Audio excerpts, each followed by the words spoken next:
तृती special थाळी बघणार आहोत। त्याच्यासाठी 2 वाटी गव्हाचं पीठ, अर्धी वाटी रवा, पाणी टाकायचं आहे, मिक्स करून घट्ट असं पीठ मळायचं आहे। याच्यावरती झाकण ठेवून अर्धा तास साईडला ठेवूया। 3 आंबे घेतलेले स्वच्छ धुवून वरचा भाग कापून काढायचा आहे आणि अशा प्रकारे पिळून यामधला सर्व रस साईडला काढायचा आहे। अर्धा ग्लास मी इथं पाणी टाकलेलं आहे आणि परत हे सर्व धुवून यामध्ये टाकते।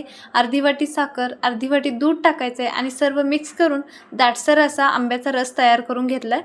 तर या ठिकाणी अर्धा तास झालेला आहे, पीठ चांगलं भिजलं गेलेलं आहे। यामधला थोडासा गोळा घ्यायचा आहे, पोलपाटवरती थोडंसं पीठ टाकून जाडसर असं लाटून घेऊया। तुम्हाला हवा असेल तर बारीक लाटीसुद्धा करू शकता आणि प्लेटच्या साह्याने याला आकार देते। याचा फुल व्हिडिओ माझ्या चॅनलवरती मिळेल।